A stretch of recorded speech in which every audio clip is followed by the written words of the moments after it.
नबी पाक सल्लल्लाहु अलैहि वसल्लम के ज़मीनी सफ़र को इसमें बयान किया गया और यही वो सफ़र है जिसके बारे में उलमा फरमाते हैं कि अगर इसका कोई इनकार करे तो वो काफिर है, क्योंकि कुरान की नस से ये साबित है मस्जिद हराम से लेकर मस्जिद अक्सा तक। बाकी जो मस्जिद अक्सा से लेकर सिदरा और सिदरा से लामकां और अल्लाह का दीदार, उसका जो इनकार करे उस पर हुक्म कुफ्र नहीं है, ये याद रख लें, हुक्म कुफ्र नहीं है। अब ये जो काम मस्जिद हराम से मस्जिद अक्सा तक, तो मेरा ख्याल है एक सादा बात हमें समझनी चाहिए। हमारे लोग कहते हैं ना मौलवी दी दौड़ मस्जिद तक, तो ये मस्जिद से मस्जिद तक जाना तो ये सफ़र का हुस्न बयान किया गया, तो ये लोग इसको ऐब क्यों समझते हैं? तो बिल्कुल इसको ऐब ना समझा करें, इसको गलत बयानी में ना लाया करें। ये जो गलत रंग होता है, लोग इसी वजह से दीन से दूर होते हैं। तो मसाजिद की तरफ सफ़र करना ये तो बड़ा मुबारक बताया गया है, जैसे इस आयत से साबित हो रहा है। मस्जिद अक्सा तक का सफ़र क्यों करवाया गया? उसकी वजह यह थी कि नबी पाक सल्लल्लाहु अलैहि वसल्लम ने इससे कबल अपनी पूरी ज़िंदगी में मस्जिद अक्सा को जाके नहीं देखा था। आप गए ही नहीं थे, काफिरों ने देखा हुआ था, उनकी अक्सरियत ने देखा था।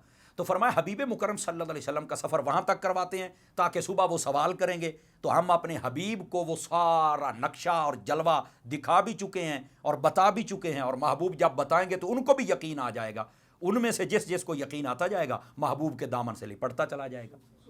तो ये उन पर सदाकत की एक दलील थी, नबी पाक सल्लल्लाहु अलैहि वसल्लम की काफिरों पर सदाकत की एक दलील थी कि आपको मस्जिद अक्सा तक ले जाए। उन्होंने देखी थी, हुजूर ने नहीं देखी थी। फिर ऐसे ही हुआ, उन्होंने जब सुबह के वक्त निशानियां पूछी तो नबी पाक सल्लल्लाहु अलैहि वसल्लम ने निशानियां, दरवाजे, बाज़ रिवायात में यहाँ तक उलमा ने लिखा है कि उसके खिड़कियाँ और उसके ऊपर जितनी लकड़ियाँ थी वो भी नबी पाक सल्लल्लाहु अलैहि वसल्लम ने सारी बता दी। तो इस वास्ते मस्जिद अक्सा तक लेके काफिरों देखी थी, हुजूर ने दे, उनको यकीन हो जाए कि महबूब ज़रूर गए हैं। अंबिया कराम से अल्लाह पाक ने वादा लिया था ना, व इज़ अख़ज़ल्लाहु मीसाक़न नबिय्यीना लमा आतैतुकुम मिन किताबिन व हिक्मा इला आखिरिही अल आया, कि जब तुम्हारी नबूवत का उरूज हो, मैं इसको मफ़हूमन अर्ज़ कर रहा हूँ कि जब तुम्हारी नबूवत का उरूज हो, तुम्हारी बात, तुम्हारे कलमा और तुम्हारी शरीयत चल रही हो, मेरे हबीब आ जाएँ, तो फरमाया फिर उन पर ईमान लाना, उनकी मदद करना, उन्हीं के मुती हो जाना।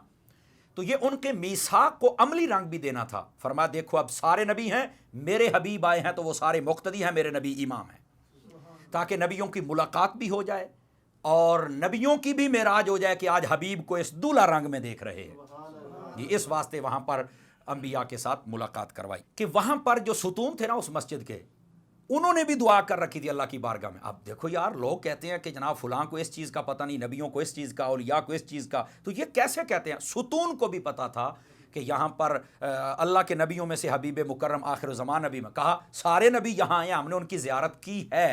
या अल्लाह ये शर्फ हमें भी मिल सकता है कि तेरे हबीब की ज़ियारत फरमाएं। तो अल्लाह ने उनकी दुआ कबूल फरमाई और महबूब मुकर्रम को मेराज की रात वहाँ पर लेके गए। जो नबी इकट्ठे हुए थे, क्या किसी ने ऐलान किया था?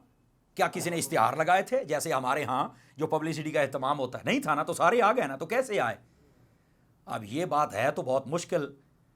तो उनको पता चल गया जब हबीब मुकर्रम सल्लल्लाहु अलैहि वसल्लम तशरीफ़ लाने लगे, हालांकि ऐलान नहीं है, किसी किस्म का बताया नहीं गया।